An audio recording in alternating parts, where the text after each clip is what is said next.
Halo semuanya, perkenalkan saya Richard Jono Purnomo, NRP 320-322-5024 dari Prodi Akuntansi dan jurusan Accounting and Tax. Halo semua, perkenalkan nama saya Ramses Raffin Silas dengan NLP 320-322-5034. Saya sendiri berasal dari Prodi Akuntansi dengan jurusan Accounting and Taxation. Di sini kami akan membahas mengenai kasus dari strategi smart approach yang dilakukan oleh TNI dalam memberantas KKB yang ada di Papua. Perkenalkan, nama saya Febrian Noimatan, NRP 32035250007 dari Prodi Akuntansi dan jurusan Accounting and Taxation. Berawal dari kondisi keamanan Papua yang dalam beberapa tahun terakhir semakin kompleks karena meningkatnya aksi kekerasan oleh kelompok kriminal bersenjata atau biasa disebut KKB atau yang juga sering dikaitkan dengan TPNB atau OPM. Konflik ini tidak hanya berkaitan dengan keamanan, tetapi juga menyangkut aspek sosial, ekonomi, politik, budaya, dan kesejahteraan masyarakat Papua. Secara historis, Papua memang menjadi wilayah yang memiliki konflik separatisme cukup panjang. Sebagian kelompok di Papua menuntut pemisahan diri dari Indonesia dan melakukan perlawanan bersenjata. Dalam perkembangannya, aksi kelompok tersebut semakin sering menyerang aparat TNI Polri, fasilitas umum, tenaga kesehatan guru, sehingga masyarakat sipil. Hal ini membuat situasi keamanan di beberapa wilayah pegunungan di Papua seperti Intan Jaya, Nduga, Yahukimo, dan Puncak menjadi tidak stabil. Pada tahun 2023-2024, intensitas serangan KKB meningkat. Beberapa kasus yang menjadi perhatian nasional antara lain penyerangan pos aparat keamanan, pembakaran sekolah dan fasilitas umum, penyanderaan pilot Susi Air asal Selandia, penembakan warga sipil, hingga intimidasi terhadap masyarakat yang dianggap bekerja sama dengan pemerintah. Di sisi lain, pendekatan keamanan yang sebelumnya lebih mengandalkan operasi militer dianggap belum sepenuhnya efektif menyelesaikan konflik Papua secara permanen. Pendekatan keras sering menimbulkan kritik karena berpotensi memicu trauma masyarakat, memperbesar ketidakpercayaan terhadap aparat, dan memperkuat propaganda separatisme. Beberapa kasus dugaan kekerasan aparat terhadap warga sipil juga sempat menjadi sorotan publik dan memunculkan kritik dari masyarakat maupun organisasi HAM. Karena itulah TNI mulai menerapkan strategi baru yang disebut Smart Approach atau pendekatan cerdas.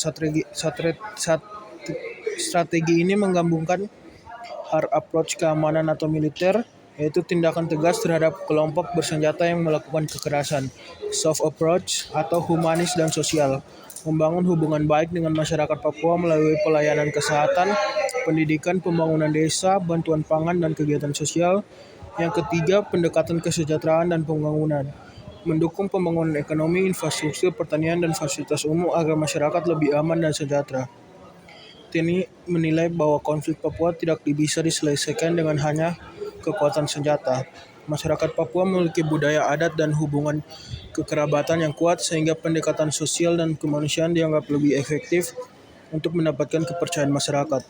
Oleh sebab itu, operasi keamanan mulai dibarengi dengan kegiatan seperti pelayanan kesehatan gratis, membantu pembangunan rumah dan jalan, mengejar anak-anak di padang, pembukaan lahan pertanian, distribusi bantuan sembako, dan komunikasi dengan tokoh adat maupun tokoh agama. Dari sudut pandang ketahanan nasional, kasus ini menunjukkan bahwa ancaman terhadap negara tidak hanya berasal dari serangan fisik, tetapi juga dari masalah sosial, ekonomi, dan ketidakpercayaan masyarakat terhadap pemerintah. Karena itu, strategi keamanan modern tidak cukup hanya menggunakan kekuatan militer, melainkan juga harus memperhatikan kesejahteraan rakyat dan pendekatan kemanusiaan. Jadi selanjutnya saya akan membahas kronologi kasus dari kelompok kami. Jadi kasus penerapan Smart Approach TNI dalam memberantas kelompok kriminal bersenjata atau sering dikenal dengan KKB di Papua berawal dari meningkatnya gangguan keamanan yang terjadi di beberapa wilayah Papua dalam beberapa tahun terakhir. Aktivitas KKB menimbulkan berbagai permasalahan seperti penyerangan terhadap aparat keamanan, gangguan terhadap masyarakat sipil, hingga tindakan yang menghambat proses pembangunan daerah. Kondisi tersebut menyebabkan situasi di sejumlah wilayah menjadi kurang kondusif dan memengaruhi kehidupan masyarakat sekitar. Sering meningkatnya gangguan keamanan, dampaknya tidak hanya dirasakan oleh aparat negara, tetapi juga masyarakat setempat. Beberapa aktivitas masyarakat menjadi terganggu, seperti kegiatan pendidikan, perekonomian, serta akses terhadap fasilitas umum. Kondisi ini juga menimbulkan rasa khawatir dan ketidaknyamanan di tengah masyarakat karena situasi keamanan yang belum stabil. Selanjutnya, saya akan melakukan analisa berdasarkan nilai-nilai Pancasila. Jika dianalisikan berdasarkan satu nilai Pancasila, kasus ini paling tepat dianalisis jika menggunakan sila kedua Pancasila, yaitu kemanusiaan yang adil dan beradab. 1. Pengakuan terhadap harkat dan martabat manusia serta kritik masa lalu. Jadi pendekatan militer murni atau hard approach di masa lalu sering mengabaikan aspek kemanusiaan serta menimbulkan trauma atau memori pesionis dan memicu ketakutan di kalangan warga sipil Papua itu sendiri. Solusi smart approach ini merupakan strategi baru untuk menempatkan masyarakat Papua bukan hanya sebagai objek operasi, melainkan sebagai saudara sebangsa yang harus dilindungi hak-hak dasarnya, seperti hak rasa aman, hak pangan, serta hak dalam kesehatan. Yang kedua, ada keadilan yang beradab melalui pelayanan publik. Sila kedua menuntut perlakuan yang adil tanpa diskriminasi. Di daerah pedalaman Papua yang rawan, banyak fasilitas publik seperti sekolah dan puskesmas yang ditinggalkan karena faktor keamanan itu sendiri. Selanjutnya, saya akan menjelaskan tentang analisis pada aspek ketahanan nasional. Ketahanan nasional adalah kondisi dinamis bangsa yang mencerminkan keuletan dan ketangguhan suatu negara dalam menghadapi ancaman, tantangan, hambatan, dan gangguan, baik dari dalam maupun luar negeri. Dalam kasus Papua, ancaman separatisme dan konflik bersenjata berpengaruh besar terhadap stabilitas Indonesia. Yang pertama adalah aspek ideologi. Strategi smart approach membantu memperkuat ideologi nasionalis Pancasila dan menjaga keutuhan negara. Karena negara tidak hanya dengan kekuatan militer, tetapi juga pelayanan sosial dan pembangunan masyarakat. Program humanis ini dapat mengurangi rasa keterasingan masyarakat Papua terhadap pemerintahan pusat. Ketika masyarakat merasakan manfaat nyata seperti air bersih, pembangunan desa, dan keamanan, loyalitas terhadap negara dapat meningkat. Namun secara kritis, pendekatan ini masih menghadapi tantangan besar. Yang pertama, sebagian masyarakat Papua masih memiliki trauma sejarah dan ketidakpercayaan terhadap aparat. Jika operasi keamanan menimbulkan korban sipil atau pelanggaran HAM, maka legalitisme negara justru melemah. Kelompok separatis sering memanfaatkan isu HAM untuk propaganda internasional. Artinya, keberhasilan ideologis tidak cukup hanya dengan operasi militer, tetapi membutuhkan dialog, keadilan sosial, dan penghormatan HAM secara konsisten. Yang kedua, aspek politik. Dari sisi politik, smart approach menunjukkan bahwa negara mencoba menggunakan strategi yang lebih moderat dan tidak semata represif. Ini penting untuk menjaga stabilitas politik nasional dan mengurangi tekanan internasional terhadap Indonesia terkait Papua. Kelebihannya meningkatkan legitimasi pemerintah di mata masyarakat Papua, mengurangi potensi konflik terbuka yang berkepanjangan, dan mendukung stabilitas pemerintah dan integritas nasional. Karena itu, ketahanan politik tidak cukup dijaga oleh TNI saja, melainkan harus melibatkan pemerintah daerah, tokoh adat, tokoh agama, dan masyarakat sipil. Yang ketiga ada di aspek ekonomi. Smart approach memiliki dampak positif terhadap ketahanan ekonomi karena keamanan yang stabil dapat mendukung pembangunan dan aktivitas ekonomi masyarakat. Program seperti pembukaan lahan tani, pembangunan infrastruktur desa, dan akses layanan dasar. Jadi, ketahanan ekonomi Papua memerlukan pemerataan pembangunan dan distribusi kesejahteraan yang lebih adil. Yang terakhir, aspek sosial budaya. Pendekatan humanis TNI memperkuat hubungan sosial antara aparat dan masyarakat Papua. Kehadiran TNI dalam kegiatan sosial membantu membangun rasa aman dan solidaritas nasional. Namun terdapat tantangannya. perdebatan, perbedaan budaya, dan pendekatan komunikasi kadang memicu kesalahpahaman.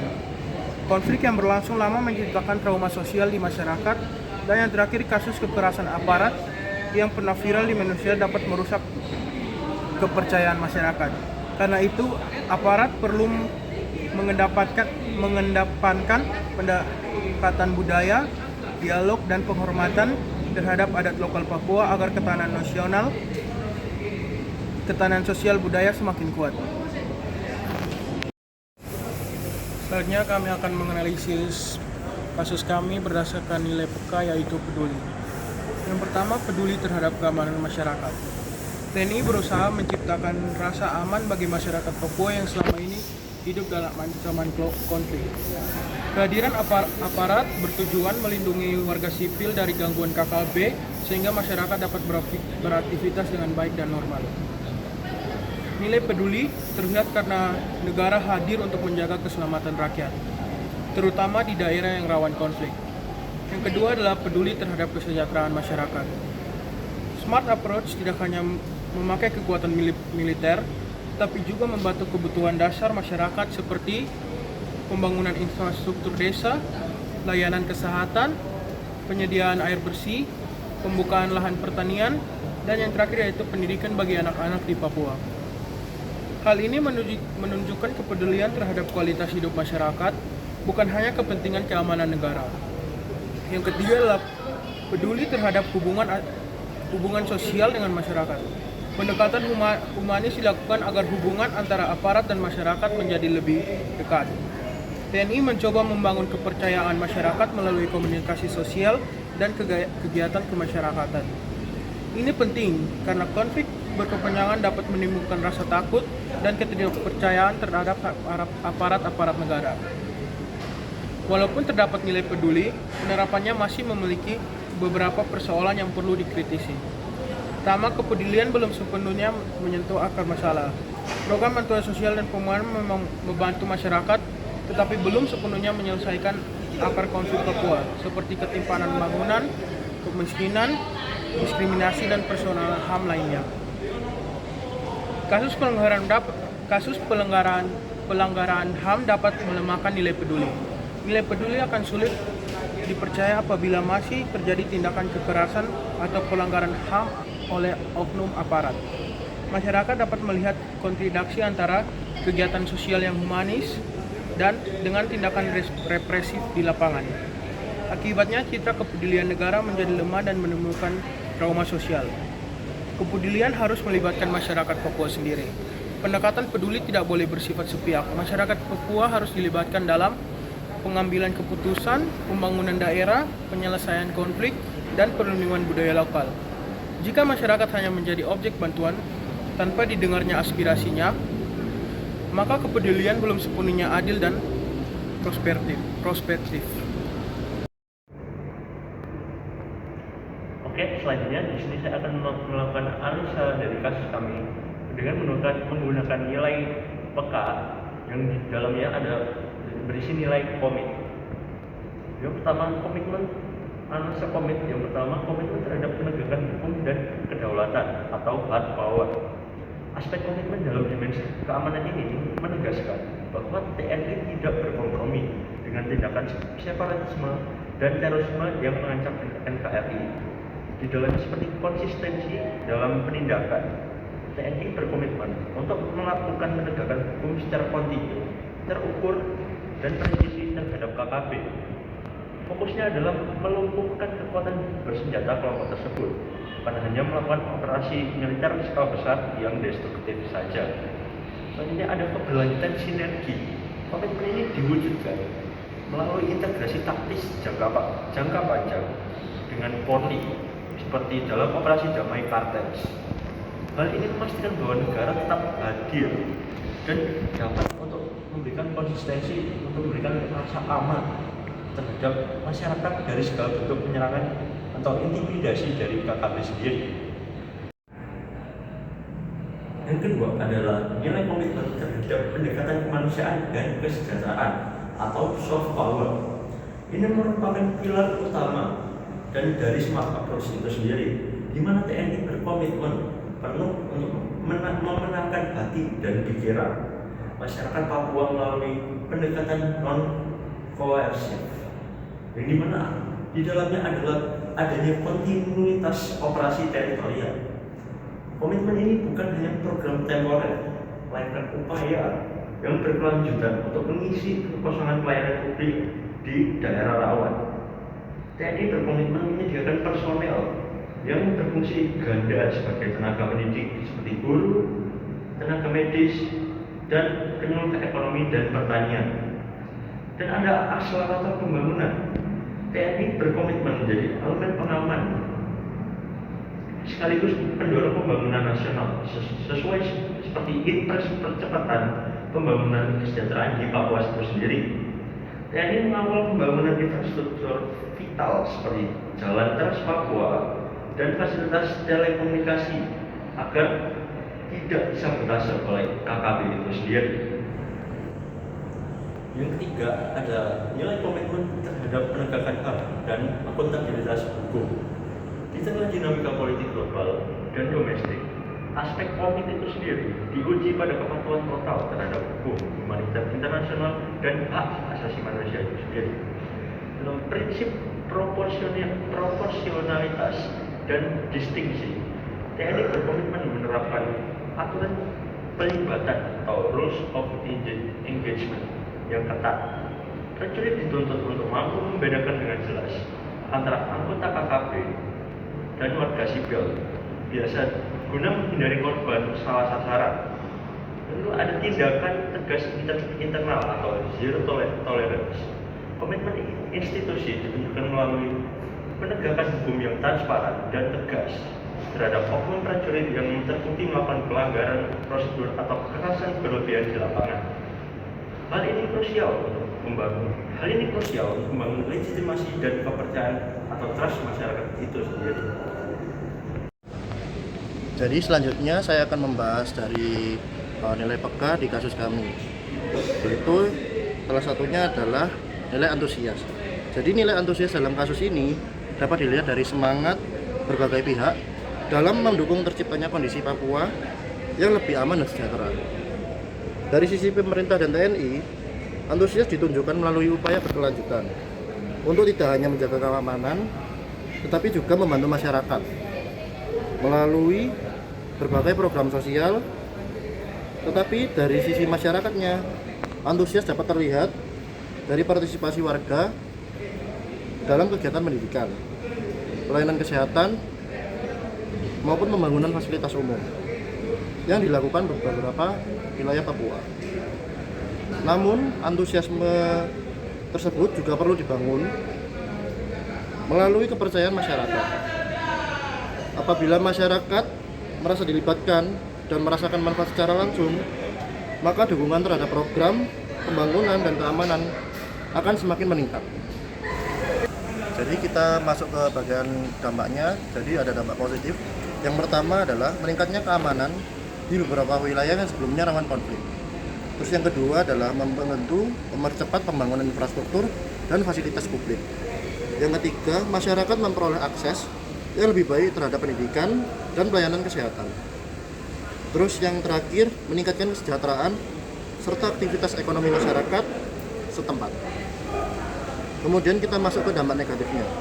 Yang pertama, masih terdapat potensi munculnya rasa ketidakpercayaan dari sebagian masyarakat terhadap aparat keamanan. Terus yang kedua, konflik yang berkepanjangan dapat menimbulkan trauma psikologis pada masyarakat sekitar.